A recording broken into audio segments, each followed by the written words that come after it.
How would you react if I told you that 1,300 people in Seattle were dying of an infectious disease? I'll believe you. We're in those signs of the times. Well, naturally, I'd panic in some degree. There's an element of fear with that, and it also depends on the disease. I would be surprised. Yeah, surprised. Well, I would be concerned. That's how I would react to it. I would be concerned, certainly. I might think twice about talking to strangers. Riding the bus, definitely a big no. You know, wear the bubble suit out, but still get out and about. Well, I'd head out. You'd head for the hills? Oh, yeah. First ferry out of here.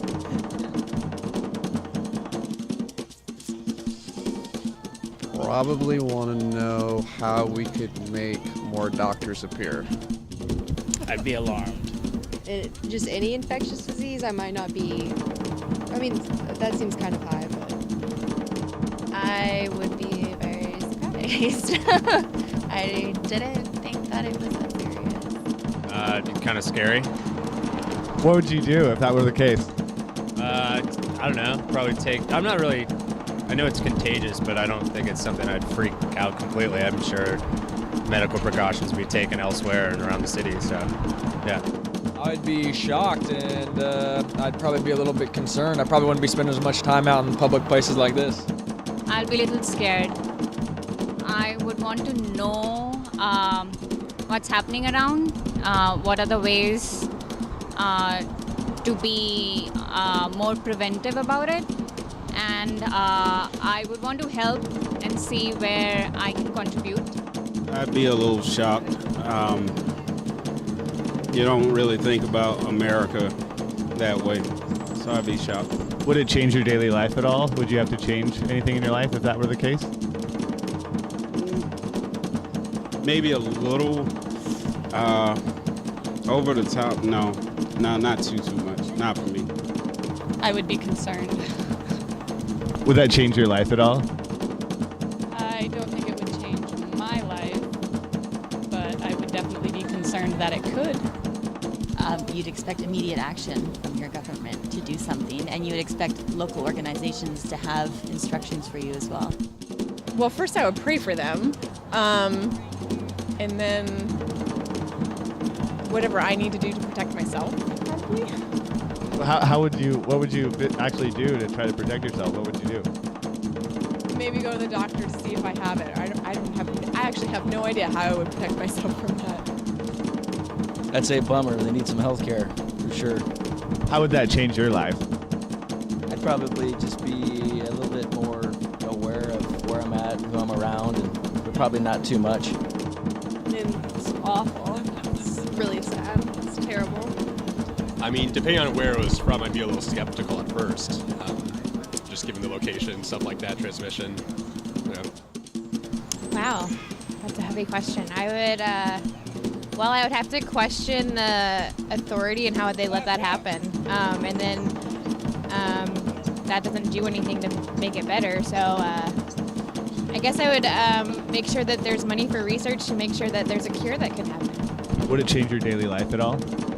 Absolutely. I work in a school, and so I don't see that my day-to-day life would be completely changed, because that would not be able to, a community of hundreds of kids and adults wouldn't be able to happen like that as easily. Wait, like actively dying of Ebola? I mean, it'd be a little terrifying. Yeah. Absolutely, just terrifying and scary. Would that change how you went about your daily life at all? I'm not sure. I would want to know like what sort of precautions were recommended, and it depends on like where it is and how like travel in and out of those areas. Yeah, I'd really want to know what areas it was happening in.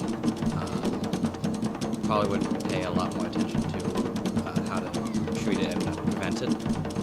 Be a lot more safe. I'd start following the stories as well of what's going on, where it is, and why it's happening too. but in terms of changing my daily routine, not too much.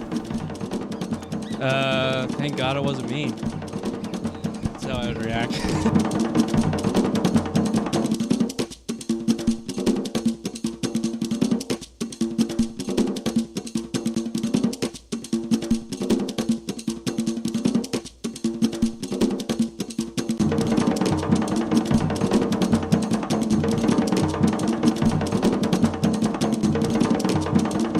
When was the last time you heard anything about Ebola on the news? I think it peaked probably last, I want to say a couple months ago. There was kind of a flare-up of stories, and then it kind of went away a little bit.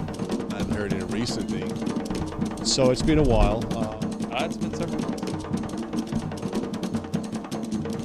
Fall of 14. Yeah. It's been over a month at least. I'd say longer. Not for, I want to say a few months. Maybe longer, actually, probably. As far as like the actual problem in Africa, not recent. 3 months ago, maybe 4 months ago. You know, it went like this, and then it died off. Ooh, a couple of months ago. You know, What were those reports? back when everybody, all those workers were coming back from Africa or whatever, the nurse and doctors. I remember that. You don't hear it on your local news anymore. You have to seek it out. Yeah.